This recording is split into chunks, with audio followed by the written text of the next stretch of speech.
Welcome back to another episode of the Zuriel Show. Now, for the next couple of episodes, as Zuriel, we thought we want to have a keen focus on digital transformation, ideally understanding what it is all about, the hype, what exactly is going on, and just bringing a couple of industry professionals from around the region of Africa just to get their 2 cents about what it is within their respective fields. Now, today, we're joined in by Mathew Muraya. Matthew, thank you for making time to be on the show. Introduce yourself to the people, who you are, and what you do. Hi, thanks for having me again. It's a pleasure to be here. My name is Mathew Muraya. I'm the head of strategy at a digital marketing agency. So just work with clients and help them take advantage of the digital space as best as they can. So that's pretty much what I do. Any clients, just helping them figure out how to navigate this digital world. Yeah. Lovely stuff.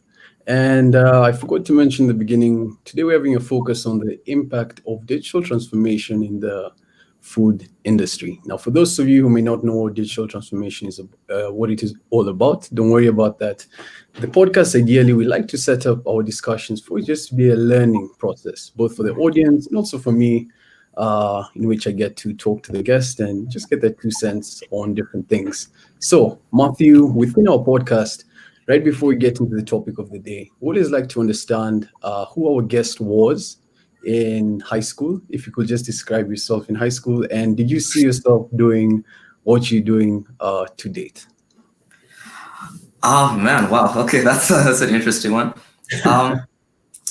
In high school, I was as the guy who sat at the back of the class and probably slept through most of my lessons. And I was at one point I carried a pillow to school just so I can sleep better. No, I hadn't imagined I'd be doing this. I thought I'd be a chef for in high school. That was my goal. Straight out of high school, I went into uni to study international hospitality management with the thought of being a chef. And then I fell in love with the business side of the hotel and restaurant industry. So when I went on to further my studies after university, I focused my master's on digital marketing and the digital space from the perspective of the hospitality industry. So that's how I ended up where I am. Very interesting. Very interesting. Maybe have me ask, within your span in high school, university, that is, when you saw that you were interested in the business side of things, maybe you could advise someone who is maybe just graduating university, who may not know what they want to do, or they're conflicting in terms of they're seeing the path which they studied the past 4 years, but then when they get into the job market, they're feeling that uncertainty. Maybe you could describe, how did you make that shift? Was it just straightforward, or was there sort of back and forth conflict, deciding if this was the right path for you? Honestly, I think it was pure luck. Yeah. I strongly believe that your job should be something you wake up every day loving. Yes. So I hustled and I just kept hitting the pavement looking for a job I could love. So in terms of the hotel industry, I've pretty much done almost every job you could imagine. I've been a chef, I've been a bartender, I've trained bartenders, I have waited on rooms, I have been a waiter, I have been housekeeping, I have tried everything I could, and then finally settled on the marketing space, and especially on the digital marketing space, because that's where I was happy. I loved sitting in a desk, being on the internet, I enjoy social media, I enjoy YouTube. So being on these platforms that I love and being able to find a way to make money out of it and improve people's lives. So what my advice to anyone just leaving high school would be, look for what you love. Money and satisfaction in your career will follow once you follow a path that you love. Excellent advice. Excellent. Now, to dive right into the topic of the day, it's amazing that you have that unique background within the hotel space. Today we're looking at the impact of digital transformation in the food industry as a whole. You know, just to kick things off, in your own words, what would you describe, or how would you describe digital transformation? I would call it the gradual incorporation of technology into a daily aspect of an industry or life. Um, that's like the most Yeah, basic. It's basically using tech to change the way we perceive certain things. You yeah, know, from, let's say, if we're talking about how we perceive media. Back in the day, the only way to get information was you'd sit and watch TV. mm, You'd watch KBC, KTN, and so on. yeah, Right now, in my circles, I don't think I know anyone whose TV is actually connected to an aerial. yeah, All of us either use a Chromecast or are on Netflix and mm, connect our TVs, I mean, our phones or our laptops to the TV. yeah. That has been digital transformation in that field. And so, yeah, that's what digital transformation is, just tech taking over how we perceive our daily lives. Lovely stuff. Yeah. And I don't think I can explain it any more clearer as well. Also, in with relation to how it's impacted the food industry. We've seen the rise of brands like Glovo that have completely dominated the space. You can't exactly say they're in the food industry, but they do bridge the gap in terms of the processes, how suppliers, that is, restaurants, are able to now reach their consumers. And it's really changed the game, and that's what I was hoping to get into in this discussion bit by bit. But in your opinion, what are some examples within the industry where you've seen digital transformation take place, let's say in the past 2 to 3 years? I mean, the one you've just given, Glovo, Uber Eats, Jumia Food, they're the perfect example Yeah, of how the entire food industry has changed. I mean, especially during COVID, on yeah, the only restaurants that survived are the ones that could offer delivery services, and the easiest way to go about that was, through apps like Glovo and Jumia. yeah, As we're seeing right now, a lot of restaurants are now developing their own apps because using a service like Jumia is expensive to the restaurant. I mean, for us guys, the people ordering, it looks like, I mean, the cost seems almost the same other than a yeah, bit of delivery charge. But from the restaurant side, if I'm not wrong, Glovo charges 30% of your menu, of your order, mm, which from the restaurant, that's a huge chunk of the profit margin, sometimes even going at a loss. So yeah, a lot of restaurants are in the process of building their own apps. And that will literally change how like the best thing about digital transformation in the hotel and restaurant industry is that the biggest part of the restaurant and hotel industry is people. The yeah, more you know about your customers, the more you can cater to them. Um, Hotel restaurants have been known to change up their menu, build their menu based on customer preferences. mm, If you're at a restaurant long enough and and you know the people long enough, you wouldn't be shocked to have a dish named after you or a special added to the menu because you kept yeah, ordering it and ordering it even if it wasn't on the menu.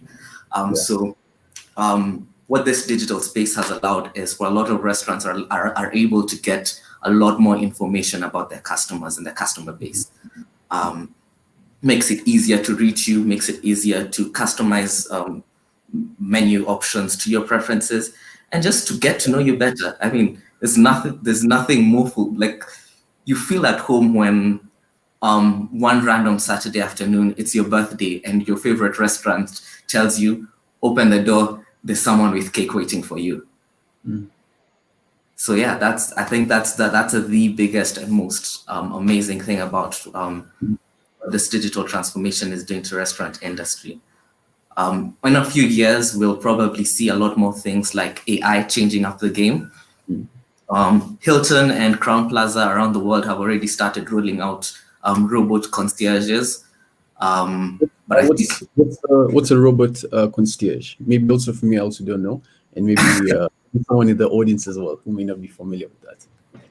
it's that generally the concierge desk is the front office desk. They're the guys Okay. who, if you need to get tickets for a show in Nairobi, you need to make a reservation for a restaurant. It's the Yeah. concierge that deals with that.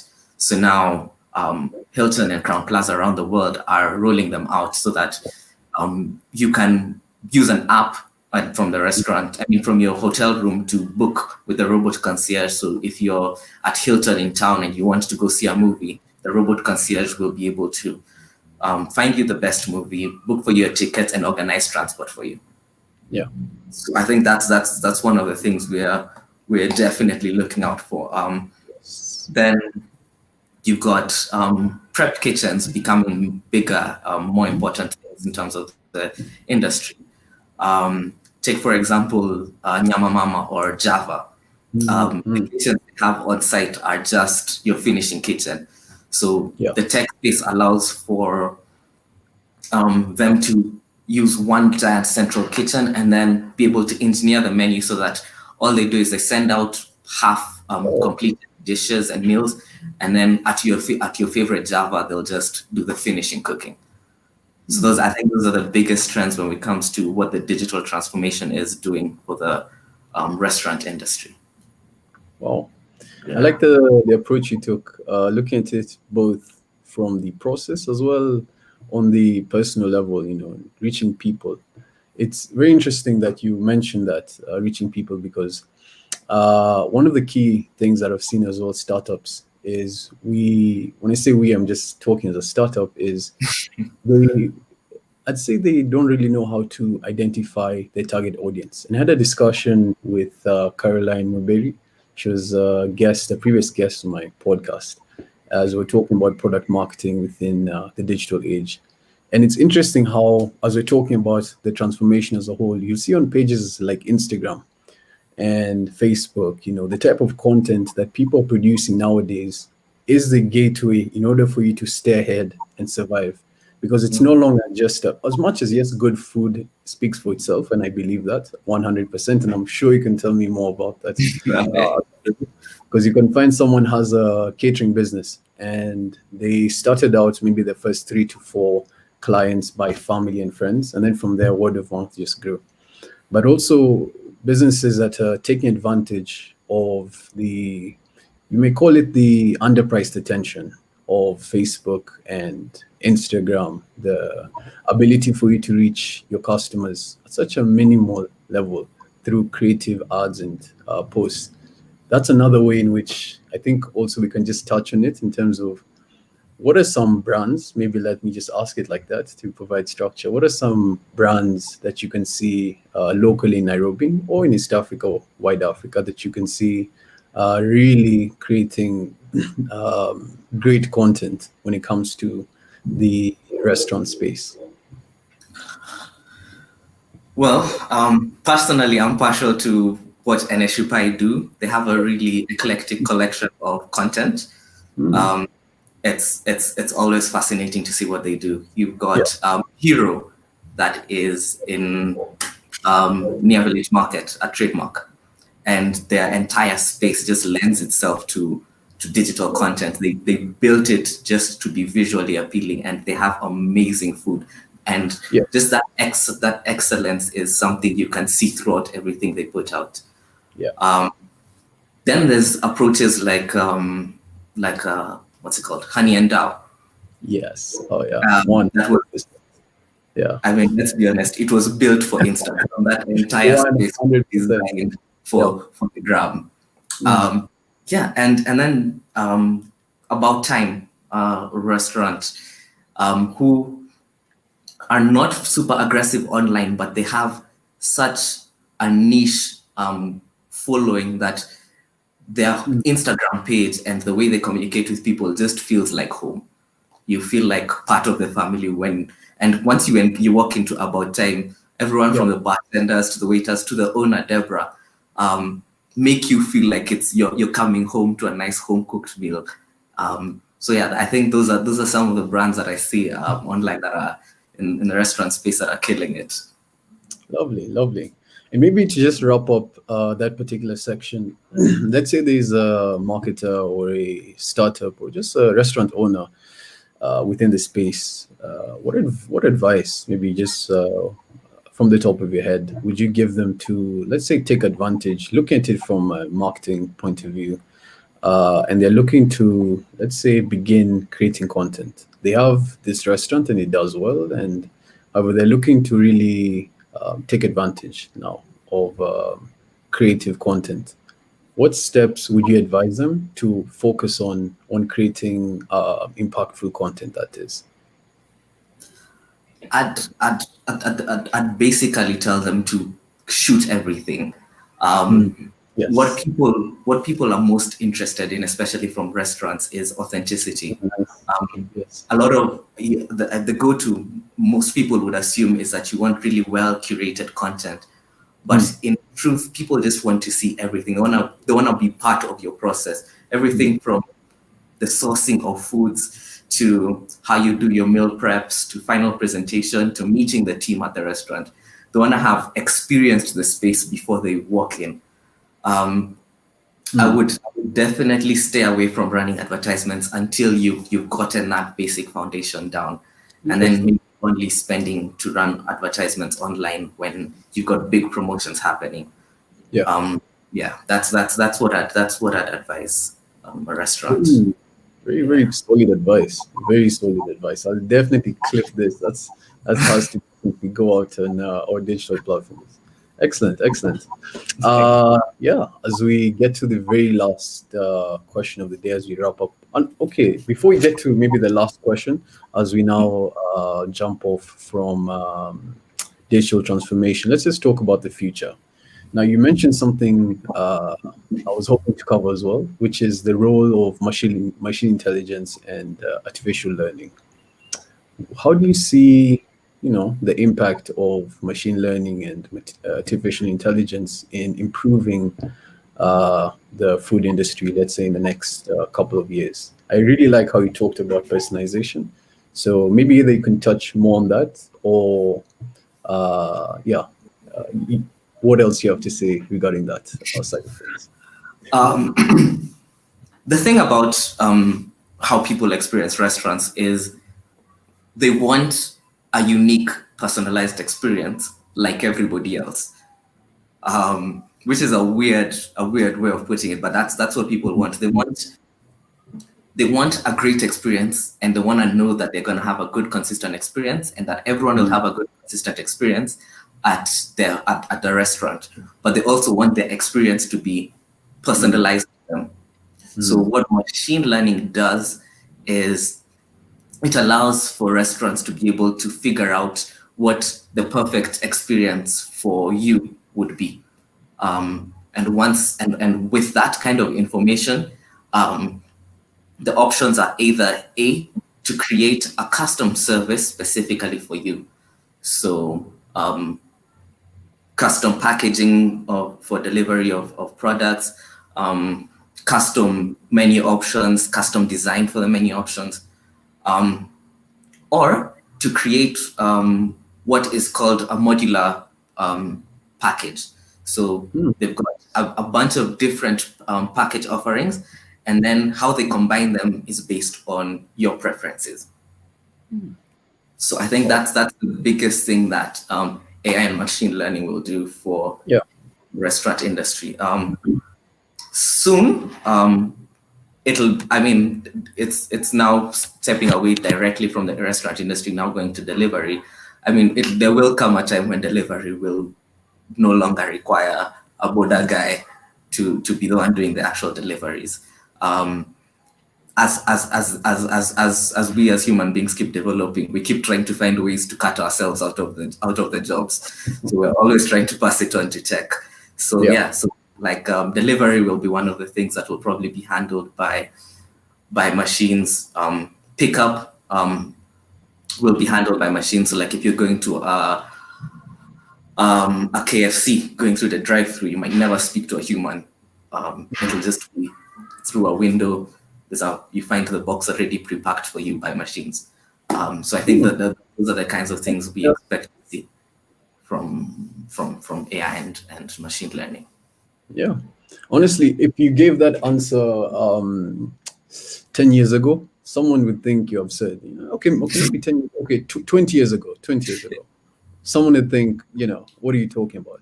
How is it that you can let my 8-year-old, my 15-year-old cousin, how is it possible that I let my 15-year-old cousin, just hop into a random man's car and just go home? That wasn't something realistic. But right now, even as you're describing it, it still sounds, um, to some, it may sound off the charts. But I think over what we've seen in the past, maybe 2 3 years, it's not that unrealistic. It's Yeah, very, very real, and something I believe is quite accurate in your predictions. we're heading We that. will get the chance to play this exact clip 7 years from now, as the first AI delivery system is being implemented by KFC Nairobi. Who knows? Who knows? Fingers crossed. Fingers crossed. Fingers crossed. You never know. Ah, that was very lovely, very, very lovely. Got to learn a lot. Genuinely appreciate you No, for thanks for sharing your having me. knowledge on that timely topic. Right.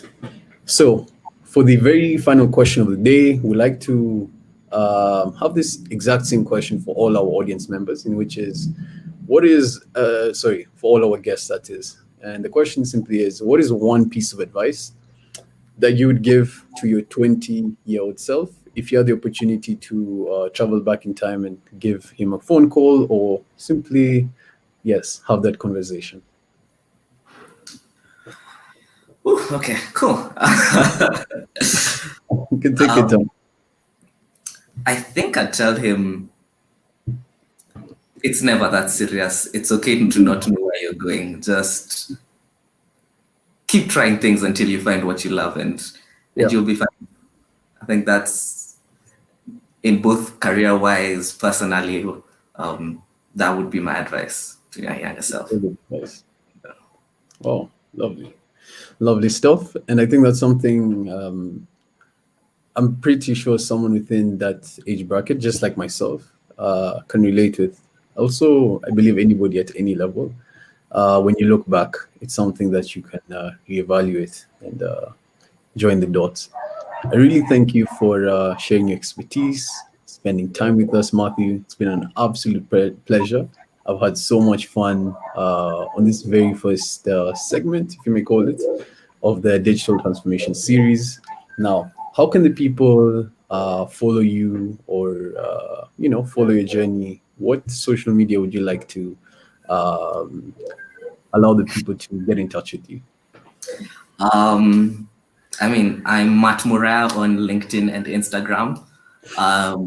Professionally, our company is Trio Digital.